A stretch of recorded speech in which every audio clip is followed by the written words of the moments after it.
Hello everyone, I'm delighted to be here with you today. I'm Alexandre Mazeas from the University of Southern Denmark, and today I will present the result of a study we conducted with Dario Barretta and Guillaume Chevance. And first of all, I would like to ask a question. What types of data or algorithm can we use to propose just-in-time adaptive intervention to promote sustained physical activity behavior change? Just let you think about that. But why I'm asking this question is because we know that physical activity tends to fluctuate over short time frames due to dynamic interplay of factors at the inter and environmental levels. And in this context, the use of digital interventions can be promising because of their ability to provide personalized content in real time and natural context. More specifically, these digital tools allow us to develop just-in-time adaptive interventions that can be interesting to intervene appropriately in response to changing context. However, determining which data or phenomena are most useful for guiding this digital intervention can be quite challenging. So in this presentation, I will suggest that the early warning signals can be a promising tool to develop just-in-time adaptive intervention aimed to promote physical activity. So to better understand this, let's have a step back. So what are early warning signals? Some research on complex systems defining propose that critical transition might be preceded by early warning signals, also called sudden loss or gain. And an early warning signal describes a destabilization in the system that have not yet fluctuate from one stable state to another. So these kind of signals have been identified and studied in a lot of different domains, such as climate, environment, psychiatry, physiology, economics. And maybe to better visualize this related to physical activity, we can imagine the physical activity pattern of someone at the first time the individual meets or don't meet physical activity recommendation, and he change his behavior. So he moved from a stable state to another one. In this other stable state, this time the individual reach physical activity recommendation or decrease his physical activity if he was already active before. And what early warning signals suggest is that between these different phases, there is a period of instability with increased complexity and increased variability of the behavior. And interestingly, with different parameters, markers like the dynamic complexity, it could be possible to assess these warning signals, these early warning signals and this instability. In this line, Chevance, Barretta and colleagues in a previous study tested whether critical fluctuation in walking behavior were associated with the subsequent occurrence of sudden gain or loss in the following days. In addition to have observed a lot of messy time series of physical activity data like this for most of participants with a lot of behavioral shifts, findings revealed that early warning signals were predictive of meaningful behavior change in the next 3 days, suggesting the existence of early warning signals within physical activity. But there were some limitations in this study, such as a small sample size and a specific population of overweight young adults involved in a weight loss program. So the objective of the present study was to replicate these findings among a higher sample and the general population. To this end, we collaborate with the Kipling company. It's a French e-health company I worked with during my PhD. They developed games for physical activity promotion. And in previous research, we showed that such gamified intervention could be interesting to improve daily steps of various populations with effect that maintained after follow-up periods.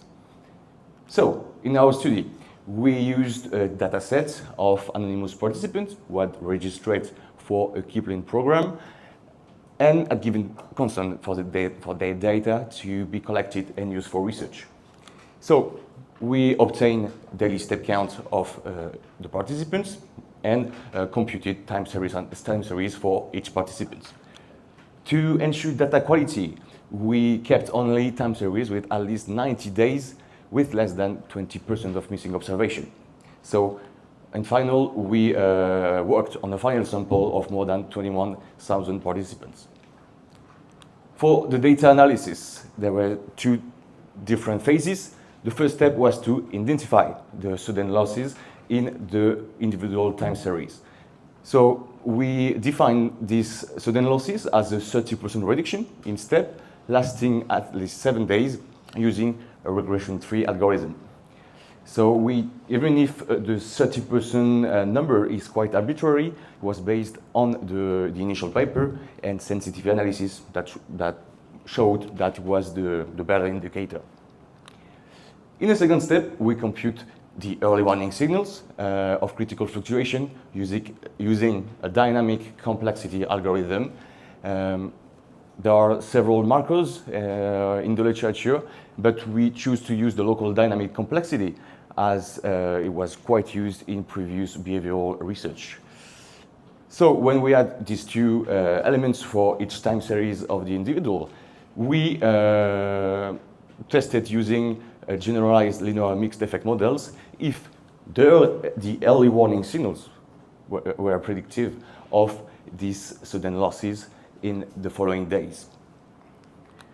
So, about the results, my dear Dario, that is in charge of the data analysis, had a child very recently. So he sent me this wonderful table. But no worries, we will dive in it together, no problem. So, the biggest effect here is the duration of the loss with an odds ratio of 2.7. It's quite normal because it was a control variable. It simply means that the longer it's been since the last loss, the most likely the other loss will occur. So it's quite natural. It's okay. But the outcome of interest here is the dynamic complexity of its basically our early warning signals. Here we observed a node ratio of 1.93. This suggests that an increase of 1 SD in the dynamic complexity in these early warning signals corresponds to a 93% increase in the odds of loss in the next 3 days.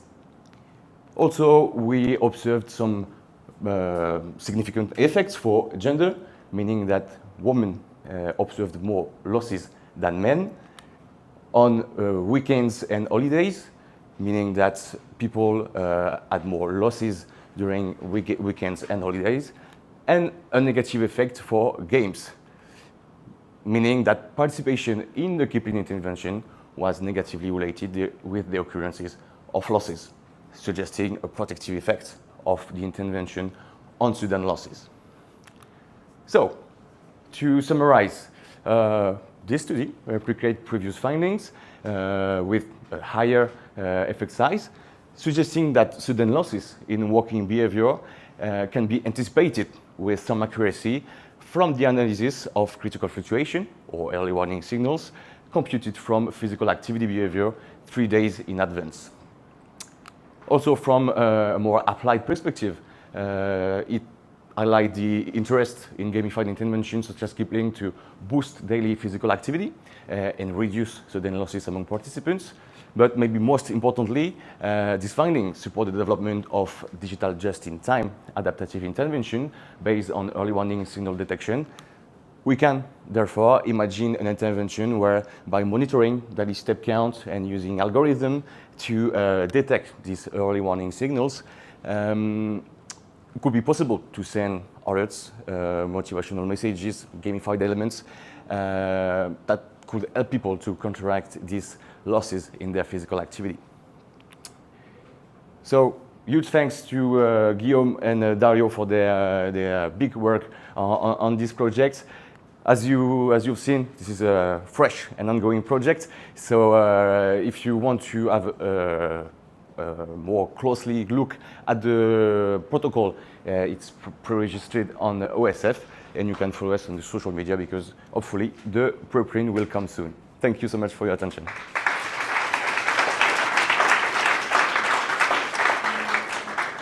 Thank you very much for presenting this exciting